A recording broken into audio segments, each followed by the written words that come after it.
they'll set out to destroy the marriage. They'll just set out to undermine the marriage. That's just by nature how it works. There's no formulae to prevent that.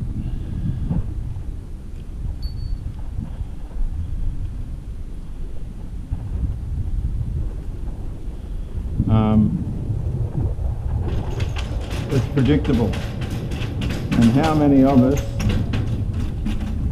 have seen marriages go by the way because of religious interference? Morning. So not only did they accuse, plot and set up alliances to try and wipe Christ out, their mind was bent on destroying him. Now this is part of God's plan with the law, because God wanted the Jews to put him on the cross. I know that sounds a bit bent and twisted, but in their hardness of heart and the blindness of their eyes, as a result of thinking there was something they needed to do or not do to make God happy or stop him from being sad, it was all part of the course in God using humanity to assist him to be crucified, so that God could take his accountability and responsibility in what had happened to mankind. That was his way in which he was going to take accountability and responsibility for all the evil and harm that had come on man through the deception of Satan with the woman. So shunning, ultimately, if it doesn't get its way, it will end up in some form of destruction, or ultimately in the demise of the person. Because with Jehovah Witness shunning, the whole lot wipe you. You're left on your own, and if you can't find a way out of that, then it has a terrible and horrible psychological effect on someone. As we move on,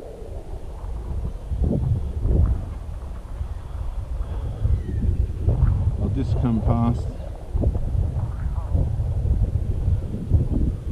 in verse 7. But Jesus withdrew with his disciples to the sea, and a great multitude from Galilee followed him. So despite all this, the only people that were on board with the shunning were the Pharisees and probably a handful of Herodians.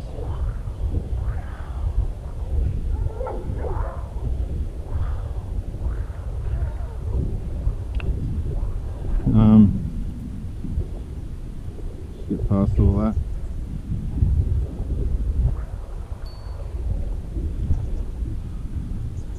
Morning. And so they followed him.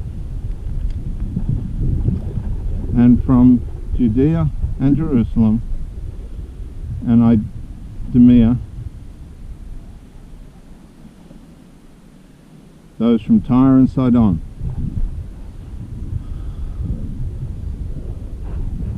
a great multitude, when they heard how many things he was doing, came to him. Now, what were the things he was doing? He was going around doing good. We know that from the other Gospels and from this Gospel and from what we've read.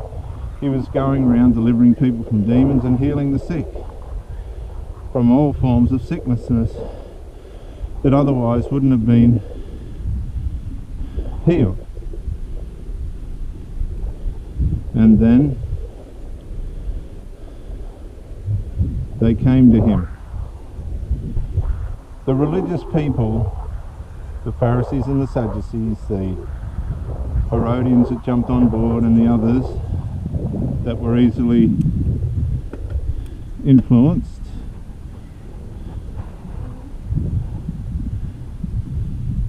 were out to stop Christ from doing good. Now let's stop for a minute and just wonder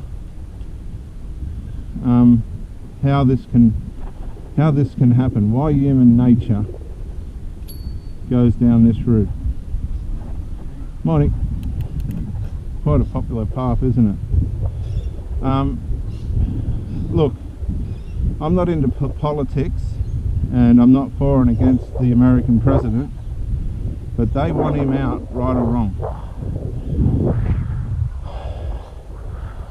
Whether we want to agree with it or not, Donald Trump's done amazing things for the for the USA. Amazing things he's unravelled. And for instance, highways that were taking 20 years to be built. He's moved all the legislation out of the way and they're now being able to be built in real time, in legitimate times. So 20 years might be 12 months, might be 2 years. We don't hear about that. We don't talk about all that kind of stuff is going on. Morning. Behind the scenes. So, but they want him out. Some people don't want him out.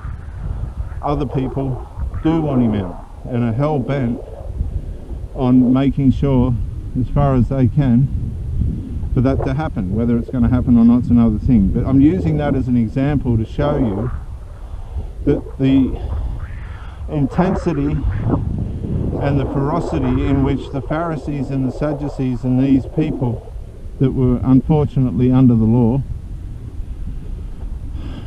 not by their fault, but by way of culture, religious culture, were hell-bent on getting this person, the Christ, or Jesus of Nazareth as they would have saw him, in the ground.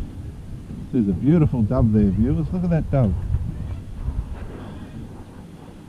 They wanted him dead. So I hope this is helping you to understand how all this was unfolding in Jerusalem, because it's all about Jerusalem, the religion in Israel. We're just observers at this point with all this going on. We would have just been Gentile observers. But we try and apply all this to ourselves when we read the New Testament. We're so prideful. My gosh. Now, so he told his disciples that a small boat should be kept ready for him because of the multitude. There must have been a crowd, viewers. There must have been a tremendous crowd, lest they should crush him. Now, not just was there a crowd, but when you take the ferocity and the indignation and the intentionalism in destroying him, and those that wanted to destroy him, and then you look at hear that bellbird?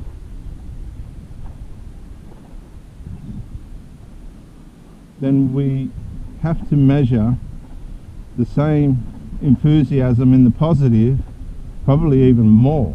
Desperate, absolutely desperate for good,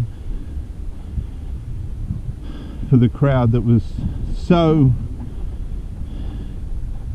bent on getting near the Christ that he was concerned of being crushed before his time.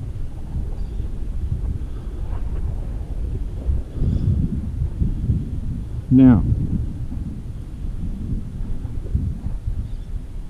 for he healed many. He just kept healing, didn't he? I mean, this is on the one hand, he's angry at one lot. We can make this simple, can't we? On the one hand, Christ is angry at those that just can't get the message. And don't worry, whilst he was angry, I'm sure he had the same amount of sympathy towards them and compassion, but at that point he became angry because he wanted so desperately for these people to see who he was. We know this, that he had the equal amount of compassion for all people, because on the cross he said, Father, forgive them, for they know not what they do. And this is what the law does. Remember, Paul said, I do things that I don't wish to do under the law. It causes me to do evil instead of good. And that's why there goes an ambulance. And that's why the Lord Jesus Christ, whilst being angry at the results on the human heart for those under the law, also, whilst not mentioned,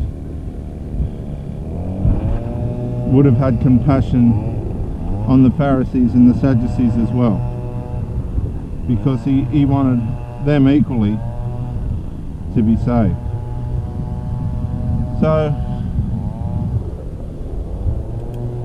I'll just get round this corner.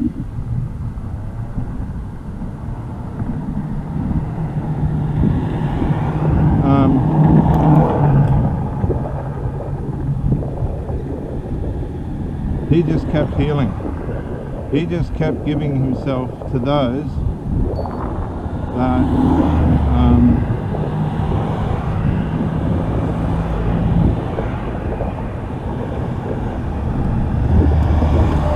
wanted what he had at that time.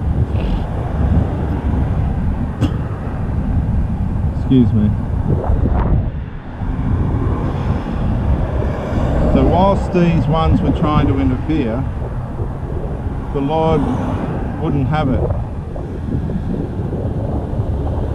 Yeah, Dr. Jason Morrison, theologist again. I just want to say thank you for watching the videos, and I hope you got plenty of self-rediscovery and freedom out of it. If you watched it on YouTube, please share or like, maybe even comment. If you watched it on Facebook, like, comment, share. But most of all, get out and live. This isn't a rehearsal. You've got a one-off life. Don't let your loyalty and your faithfulness blind you to the life that you should be experiencing. Till the next video, thank you for watching, and bye for now.